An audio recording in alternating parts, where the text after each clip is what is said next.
bersama Ibu di keluarga Hazami. Nah, kali ini Ibu akan menyambung informasi yang sudah Ibu sampaikan di video sebelumnya tentang pompa ASI. Kenapa sih Ibu akhirnya memutuskan untuk membeli pompa ASI? Jadi ceritanya nih, ibu-ibu, ayahanda di rumah, ceritanya awal-awal kelahiran Rumi, pada saat dilahirkan di rumah sakit, air susu yang saya keluarkan tuh tidak ada, alias tidak banyak. Kayaknya mungkin bahkan nggak ada yang keluar. Tapi alhamdulillah Rumi itu dengan sabar menyusu kepada saya berjam-jam. Dari waktu pertama itu dari jam 9 pagi sampai jam 9 malam. Jadi itu hanya kayak berganti ke kanan, ke kiri, dari puting kanan ke puting kiri, gitu terus. Jadi dia tuh masih ngerasa lapar.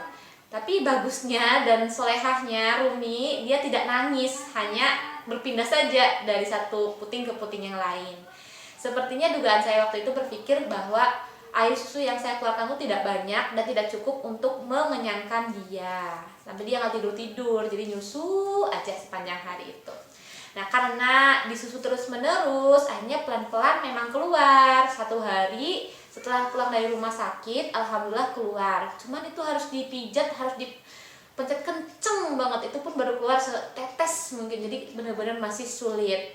Alhamdulillah, Masya Allah, Rumi sangat sabar menyusu, sangat sabar menyusu ke puting saya. Akhirnya dia dengan sabar pelan-pelan si air susu itu keluar, tapi sedikit banget. Jadinya saya kan khawatir. Terus kenapa kok air susu sedikit malah beli pompa ASI? Kan pompa ASI bukannya untuk memompa ASI dan untuk nyetok ASI di rumah. Oh no, mama-mama, bunda, ayahanda di rumah, ternyata ada fungsi lain dari pompa ASI itu sendiri. Saya sudah merasakannya. Jadi awal mula saya memutuskan beli pompa ASI terus dibawa pulang, itu memang sedikit mengecewakan. Karena pas awal pompa yang keluar cuma 10 mili, 20 mili, itu di usia Rumi sekitar 1 bulan. Setelah saya cari tahu dan belajar lagi ya, sebagai ibu harus terus belajar. Jadi saya cari tahu, memang kan kebutuhan anak 1 bulan tuh belum banyak. Lalu saya berpikiran positif, mungkin memang itu yang diproduksi oleh tubuh saya karena memang kebutuhannya baby Rumi masih sedikit, begitu kan.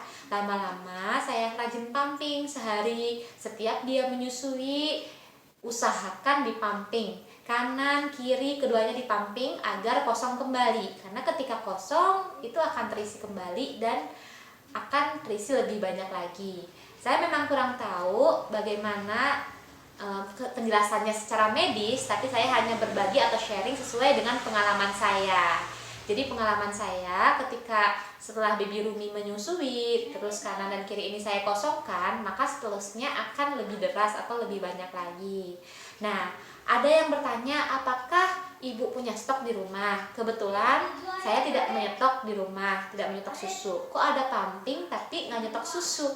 Karena memang tujuan saya pumping ini hanya agar mempertahankan agar air susu itu terus mengalir atau terus ada gitu. Nah, jadi setelah pumping, baby Rumi bakal minum hasil pumpingnya juga, langsung diminumin juga ujung-ujungnya. Iya, nggak ada stok di rumahnya, nggak ada.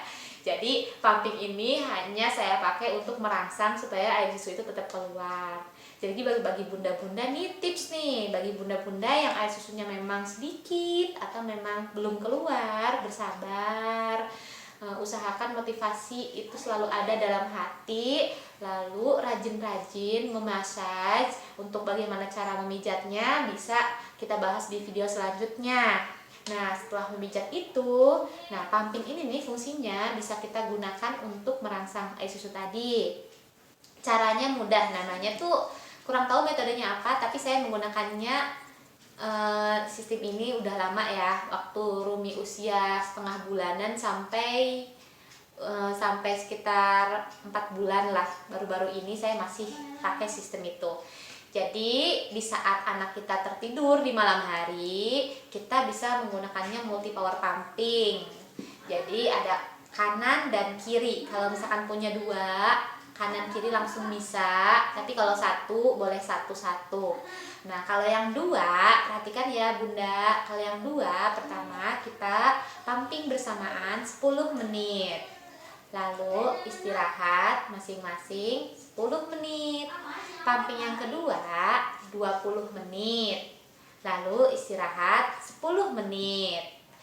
Pumping yang ketiga 20 menit. Setelah 20 menit istirahat lagi 10 menit. Lalu pumping lagi 10 menit. Lalu sudah. Jadi total pumpingnya 1 jam ya bunda. Memang itu berat dan mungkin bunda mengantuk, tetapi menurut saya itu sangat berfungsi untuk menjaga produksi ASI kita. Jadi sejak itu alhamdulillah produksi ASI saya tetap ada meskipun tidak banyak. Memang sepertinya produksi ASI ini semuanya itu bawaan masing-masing ya. Ada yang memang sudah mengkonsumsi air susu, sudah mengkonsumsi makanan bergizi, sudah mengkonsumsi sayuran, dan dia juga penyuka buah-buahan, tapi tidak keluar. Kita tidak tahu apa yang mempengaruhinya sampai tidak keluar, bisa jadi karena emosi atau dan sebagainya, tapi ya kita berbaik sangka dengan tetap kita mengupayakan hal-hal yang terbaik masuk ke dalam tubuh kita, entah itu sayuran, buah-buahan, susu, nutrisi lainnya, vitamin dan sebagainya, demi kelancaran ASI kita. Selebihnya memang semuanya membawa takdir masing-masing. Jadi kalau misalkan spiritualnya mengatakan kalau bayi itu membawa takdirnya masing-masing, entah dia mau sesar atau mau normal, mau pakai sufor atau mau pakai susu ibu, semuanya pada dasarnya orang tua pasti menyayangi anaknya, bukan? Jadi nggak perlu minder ya bunda-bunda di rumah yang akhirnya menentukan dan memutuskan untuk memberi sufor kepada anaknya. Juga nggak harus berbangga hati yang memang bisa menyajikan seluruh ASI untuk anaknya, karena memang kita sebagai perempuan harus saling mendukung, saling support satu sama lain. Pasti apapun yang kita lakukan untuk anak kita punya alasan yang tepat dan alasan yang memang mendasarinya. Nah, kenapa sih ibu akhirnya memberi sufor? Saya juga memberi sufor ke Rumi karena memang terkadang saya harus meninggalkan Rumi untuk beberapa urusan pekerjaan keluar dan tidak bisa kembali dalam waktu cepat. Jadi 2-3 jam atau 4 jam saya sudah resah kalau tidak memberikan dia stok susu di rumah. Awalnya saya stok ASI di rumah, tapi ternyata stok ASI saya tidak begitu banyak karena memang alhamdulillah cukup saja, tidak berlebihan dan tidak bisa nyetok meskipun saya sudah rajin pumping, tapi cukup untuk Rumi. Jadi sampai detik ini Rumi ASI eksklusif, tapi tidak eksklusif, ASI semi eksklusif ya. Jadi kalau kita lagi keluar kadang dikasih lah, katakanlah 1 box susu yang paling kecil itu Rumi habis dalam 1 bulan. Jadi cuma 4 kali kayaknya dalam sebulan dia minum sufor gitu, nggak banyak-banyak gitu. Ya sebenarnya ada plus minusnya. Ada yang bilang jangan dikasih sufor dong, nanti bingung puting, jangan dikasih botol dong, nanti bingung puting. Tapi alhamdulillah Rumi tidak bingung puting, tidak bingung botol. Jadi dua-duanya dia mau dari awal dikenalkan, karena memang yang penting bonding jangan ditinggalkan. Meskipun kita beralih ke botol susu, beralih ke pumping, beralih ke ASI, kita tetap harus ada bonding sama anak dalam sehari tersebut, entah itu pagi hari, entah itu malam hari. Usahakan beberapa kali kita menyusui langsung ke anak, begitu. Soalnya itu momen-momen terbaik yang mungkin akan hilang masanya ketika anak kita beranjak menjadi besar. Bayi udah 2 tahun aja, 2 tahun 3 tahun berasa cepet banget kan. Nah ibu aja berasa kemarin lahiran, sekarang udah 4 bulan. Nah panjang banget ya kalau kita ngomongin anak, ngobrolnya bisa ke kanan, ke kiri, ke belakang, ke atas, ke bawah, semua kebahas. Nah tadi kita ngomongin ASI, ngomongin menyusui secara langsung. Pada intinya saya ingin memberikan support dan dukungan kepada ibu-ibu di rumah yang menyusui langsung pakai ASI ataupun menyusui menggunakan sufor, karena keduanya adalah bentuk kasih sayang kita kepada anak. Semangat ya ibu dan ayahanda di rumah. Bagi yang sedang hamil, semoga kehamilannya dimudahkan, dilancarkan sampai persalinannya, semua sehat ibunya dan anaknya.